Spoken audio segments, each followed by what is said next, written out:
So we had this idea to travel the world for a year and went to countries like Estonia, Poland, and now we've landed in Switzerland, one of the most expensive countries in Europe. But also known for its hiking trails, stunning landscapes, and historic towns, it seemed impossible to skip even on a budget. Like most places, it's easy to create a budget that matches your travel expectations, like making PB&Js to save on food costs or only taking public transportation. But will it be as easy in Switzerland? Probably not.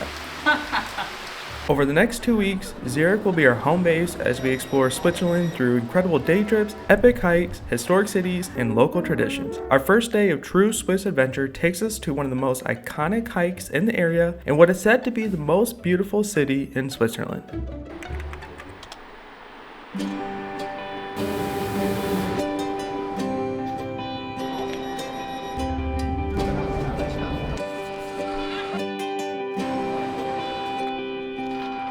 Good morning from Switzerland. We're currently in Stoos, but it's our 11th country.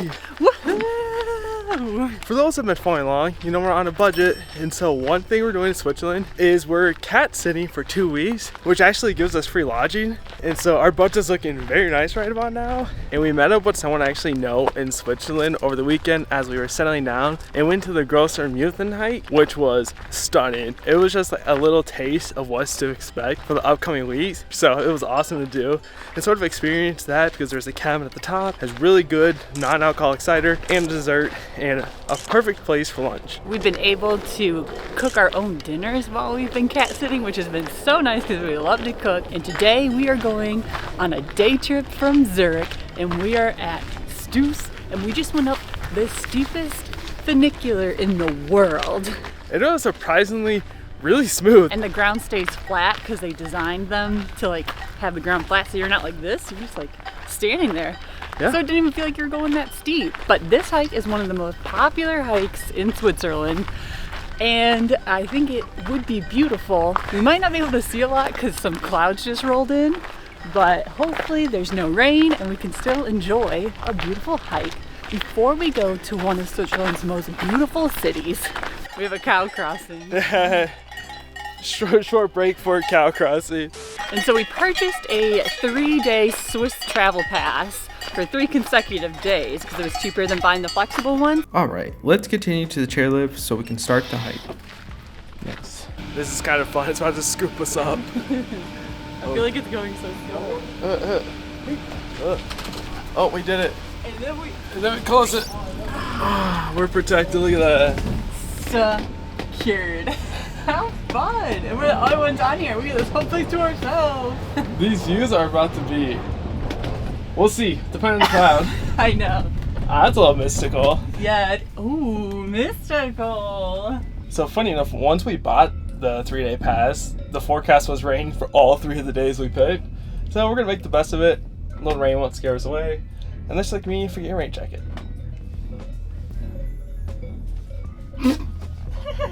Nailed it. The Swiss travel pass doesn't cover the fee to get up to Stoos and on the ski lift, so it was $32 per person for the whole day, and you can go up and down these as many times as you want. So we might have to get our money's worth and just really ride them out.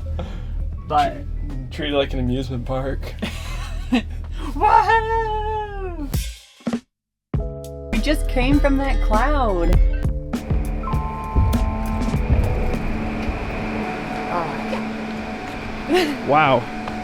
Wow, we totally understand why it's one of the most popular hikes. It's kind of fun because this is like, it wasn't like a ton of effort to get up here because of all like the funiculars and chairlifts, where you're just rewarded with this incredible view, and it's like 360 panoramas. Honestly, if you're not a hiker and you want some views, this is awesome. And there's another chairlift you can go up to that gives you different views, so you can just do the chairlifts if you aren't that big into hiking, or you know, you just want some quick views.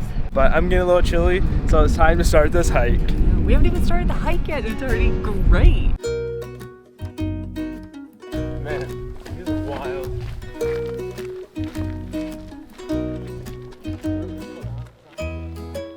So the Stoos Ridge hike is one of the most popular hikes, and honestly it's like the one, like as I'm on it, I'm like, wow, this is what I pictured Switzerland to look like, because it's just 360 mountain views. The path is pretty easy to follow, and there's not a ton of people around us, which is so nice. feels like we get this little piece of heaven to ourselves. The only downside of our hike right now is that the clouds are covering up the lakes below us, but hopefully, cross the fingers, the clouds clear out a little bit so we can see the lakes too. So there's a sliver of the lake that we can see, and it is beautiful. Man, if we could see it all, it'd be like a 100 out of 10 hike. Just a teeny tiny sliver.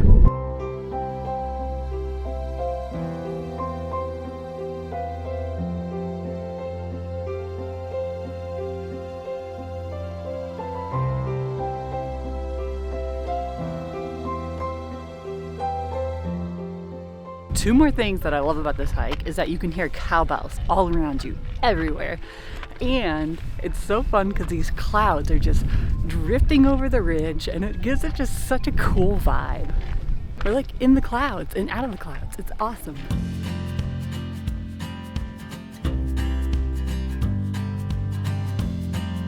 I really hope the camera's doing it justice, but it looks really mystical the way the clouds are kind of rolling in over the lake and the mountains. Like this hike, like 11 out of 10. And it's like this on both sides. Well, it's not like on the other side, but it's like the panorama views, and it's very scenic. I love Switzerland. This is just incredible. And now we get to experience it ourselves. And as you can tell by my smile, I'm just so happy.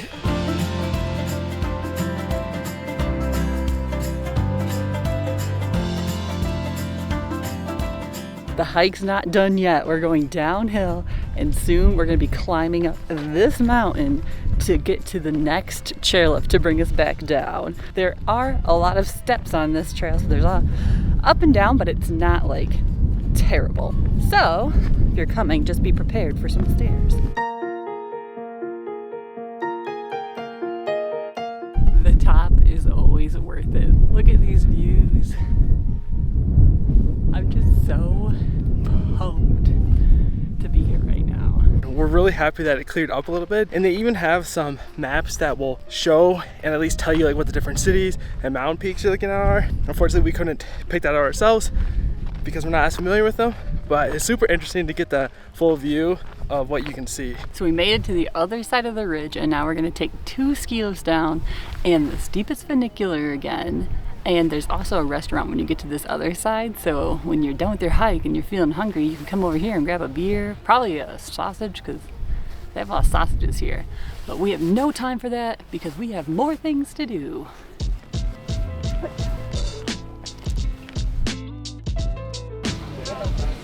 And we're off. Officially. Oh, nice. Oh, there we go. Oh, we're going into the clouds.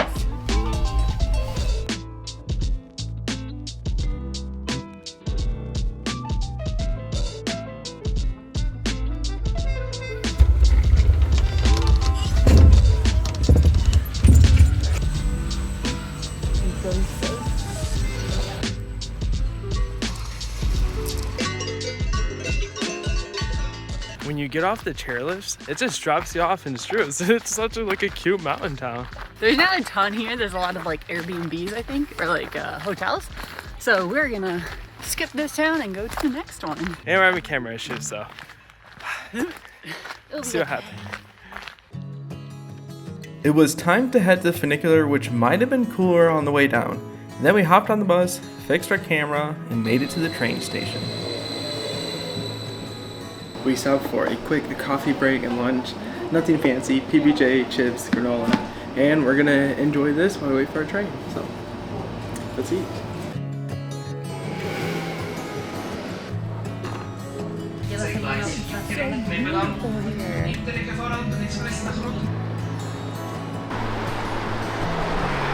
We have made it to Lucerne, what people say is Switzerland's most beautiful city, and the guy at the convenience store where we got some coffee agreed, and he said it without even prompting. He was like, oh, it's the most beautiful city in Switzerland, even when it's raining. So we have less than 2 hours to see as much as we can because we have to get back to feed our cats. Our first stop is the most iconic spot, and probably one of the most iconic spots in Switzerland that a lot of people know about, which is Chapel Bridge. This bridge was built in 1333 and is one of the oldest wooden covered bridges in Europe, and it's also one of the longest at 670 feet. Another unique feature of this bridge is the triangular paintings in the bridge that depict Lucerne's history, except a lot of them got burned in 1993, and some of them are the original ones. I believe the inside ones, like the central ones, are, but they repainted the other ones to look like how they used to look. I'm actually pretty excited to go see this. Look how beautiful it is with the flowers and the river.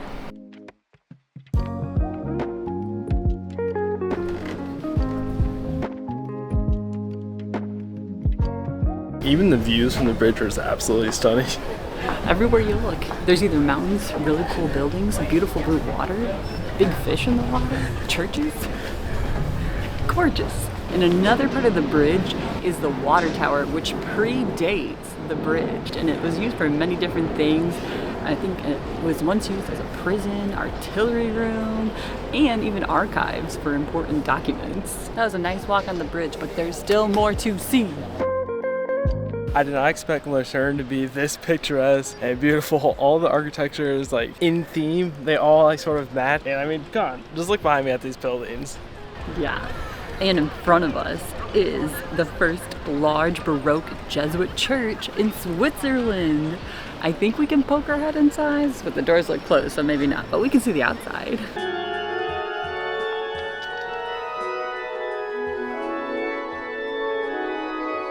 We were able to go inside, and I did not expect that at all, just based off what we saw from the outside. It's absolutely beautiful. I did not expect all the different colors. Dude, stunning. And there was an organist playing, and it just sounded so beautiful too. The vibes were very nice in there.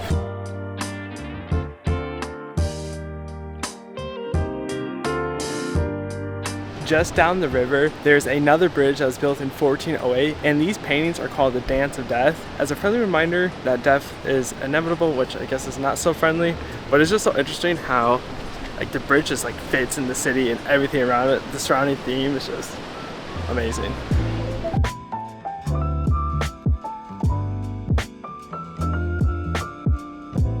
I really enjoyed this bridge, and what I think I really like about it is from looking out of it, you can see all the medieval towers and the medieval castle that Lucerne had, which is what we're going to check out next. And we made it! So one thing about Lucerne is that they have 9 defense towers that are still up, and they have a defense wall that's still up that's open to the public to explore. So we're going to speed run it, and I don't think we're going to see all 9 of the towers, but we'll try and see as many as we can before we go to the old town. It's pretty cool. Oh yeah, wait, and this one right here used to hold the gunpowder, and I think, I could be lying, they put it by the water in case a fire started, they could put water on it. What are you guys doing? Yeah, thank you. Why do they have to make these defense towers so high on hills, man? So many steps. That Makes vantage sense. point. But it looks pretty awesome, the walls and the towers. This is pretty dope. I wasn't sure if we were going to be able to go up on the towers, but we can! I'm excited for this view we're about to get. It's not that I was underprepared, but I honestly did not expect to go up into this many castles on a year travel. Always a treat.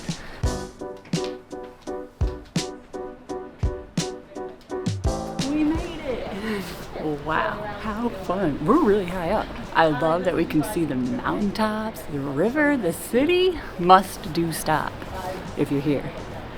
And it's free.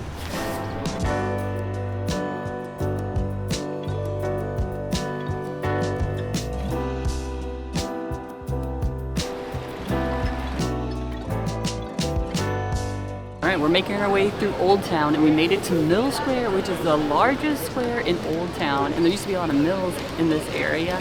And a lot of the buildings have been renovated and redone, but a lot of them have some really cool architecture on the outside, and they're painted and beautiful and bright, and it's just fun to see it. It'd be cool to see it like back in the day when there were all mills here, right next to the river. Some cool history here.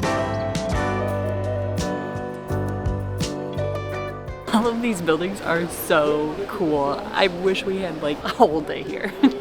But I'm taking it in as much as I can. I kid you not, we turned the corner and we both were just like, whoa, wow. Like I'm kind of just speechless at the moment. And this square is just really gorgeous. It's incredible. It feels like it just got dropped in place like a side of a medieval game or something. And we're kind of just enjoying it. Yeah, and I just looked behind me and I was like, wow, look at that. Not even kidding. Those are the moments we miss when like I'm not prepared. Like, and you know, just natural moments that sometimes you can't capture. Coming here was an amazing stop, and I swear, it's not like us to speed run something. Usually we like to spend a lot more time there, and you could easily spend one day here and one day at the hike.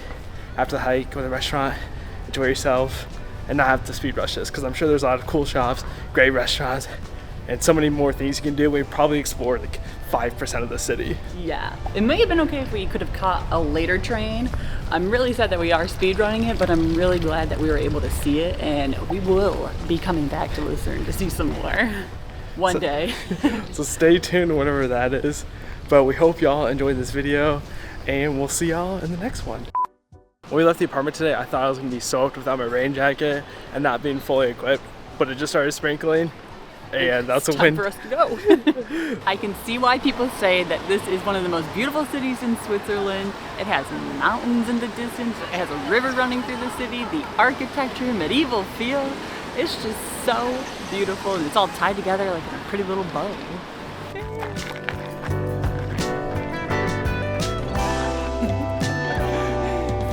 So fun.